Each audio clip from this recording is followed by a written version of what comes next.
Hey, this is Kevin. Hey Kevin, how's it going? How are you? Do you have some time to talk about teaching? Yeah, absolutely. All right, great. I'll be there in a few minutes.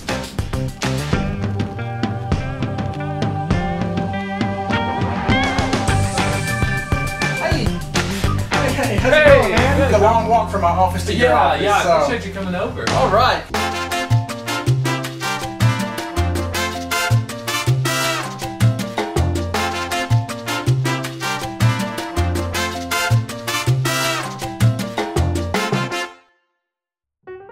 Since we're in chemistry, give us a nano bio of Kevin Revell. Actually, I've been at Murray for about 9 years now.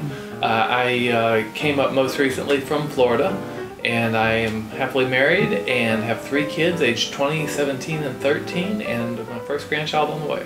Tell us about your other love, which I believe is organic chemistry. Your academic sweetheart. To tell you the truth, I sort of struggled with general chemistry. I think I eked out in my second semester with a very low B. But hit organic chemistry my second year and it felt like coming home. It was structural, it was visual, it was artistic, and it just clicked. And the more I did it, the more I liked it. And here I am. So just before we go any further, I just want to confirm, carbon still has 4 bonds, right? Still has 4 bonds. Okay, I just want to make sure. Well, I find it interesting you bring in the art, kind of the artistic part of it, because I do think people think chemistry is so analytical, but it really is. There's a lot of creativity and artistic, I guess, artistry involved in chemistry, especially with you making new molecules involves that. Absolutely. Chemistry really runs the gamut of very analytical, very precise, to very structural, very visual. And so there's something for kind of all sorts of thinking types. When did you decide that maybe this is a place you'd like to be and establish your career? I really enjoyed teaching. In graduate school, I found out how much I enjoyed teaching. And when I started my professional career, I started in the pharmaceutical industry. I worked for a couple of years at Eli Lilly in Indianapolis and enjoyed the research, enjoyed the technical end of it, but I missed interacting with people, interacting with students on a regular basis. So after a couple of years, kind of realized that I wanted to have teaching and research, and that was really the appeal of a place like Murray State, someplace where I could focus my energies, where I could focus some creative energies on exploring science, but also focus a lot of energy on teaching and interacting with students. So can we go over to your research lab here in Jones Hall and talk a little bit more about teaching? Yeah, absolutely. All right.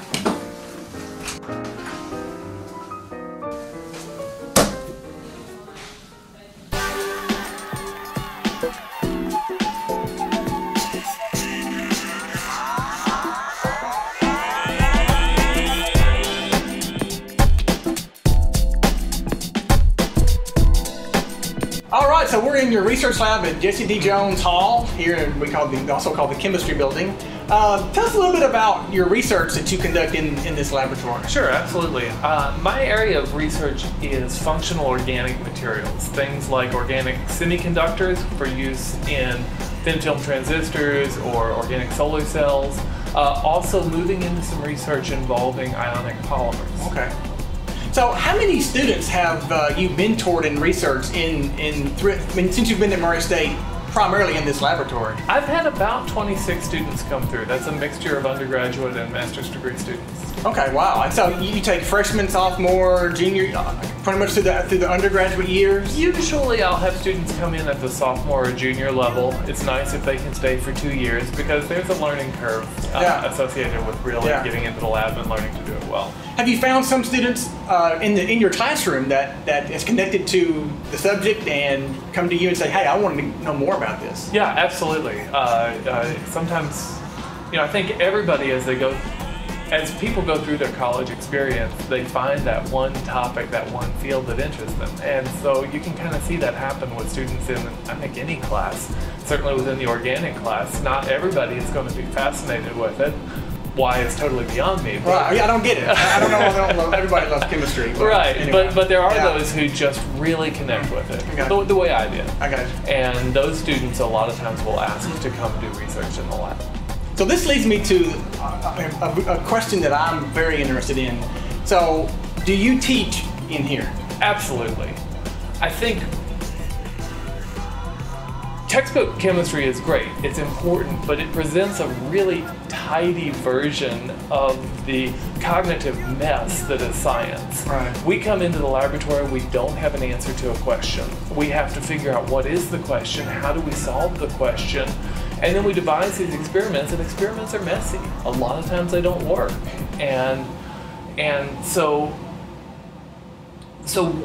one of the first things that I think that students learn, and I think one of the things that lawyers really look for, is this bulldog tenacity associated with research of, one, I'm going to go out independently and find the information that I need. Number two, I'm going to think analytically to set up these experiments. And number three, I'm going to have the tenacity to stick with it when it doesn't work. And it's not going to work. Let's look up here. Is this really nucleophilic attack at a linear carbon? That's nice. I like that.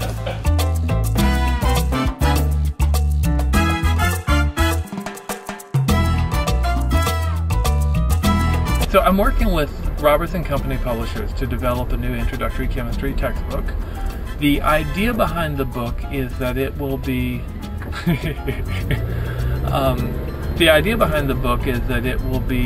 a book which is available both as a traditional textbook but also as an enhanced ebook, meaning that students would have interactives, would have videos embedded. One of the things I'm really excited about is we're looking at doing video solutions for problems. Okay.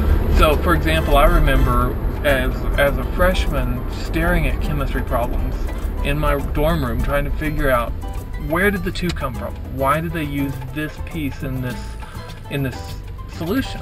So this is like end of chapter problems or problems actually embedded in the text? Actually embedded in the text. Okay. And the idea is that students can work the problem, but they can also click a button to see the solution. And if that's all they need, great.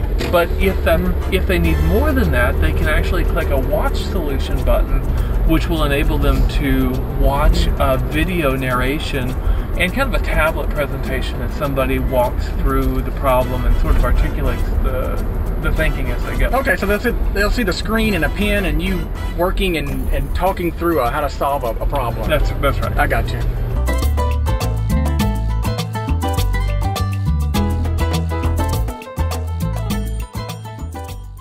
So Kevin, we're here at the beautiful CFSB Center, or the bank here at Murray State University, and the name of this show is Racers on Campus Talking About Teaching, and I want my guests to pick a special place on campus, and you chose, a little bit to my surprise, the CFSB Center. So why are we here? First off, I love basketball. I really enjoy watching the Racers play, and I think Racer basketball is part of the wider Murray State culture, and it's one of the things that makes Murray really unique. I have been in your classroom before, and I've seen some of the ways that you teach and some of the styles that you use. And one thing that's really impressed me, and I think you do an excellent job with, is gauging student comprehension during class. That is, you have a good ability to look at the students and kind of know if they're with you or is there some kind of mass confusion that has developed. Where did you develop this? I really think it's a teaching skill personally. Where did you develop this from? Maybe because I've been lost enough times in classrooms where I was the student. I'm very, I guess, sensitive to that effect. I was the student that had trouble paying attention. And so one of the things that I want to do is to make sure that kids stay with me and that they understand what's going on. So I was doing some research for the show, and I have talked to some of your students, and one of the things that they've told me that catalyzed their learning, which is a chemistry reference, right? Catalyzed their learning, is that really it was your approachability that really led a lot to them being comfortable to come talk to you after class or during office hours. How important is that to teaching in higher education or in general? Well, I think it's really important, and one of the things that I've really tried to do is to convey to students that this is about them. What we do is a service to students. That's our mission, that's our core function. We want to enable students to succeed. Kevin, thanks so much for your time. It's always great to talk about teaching. Thank you.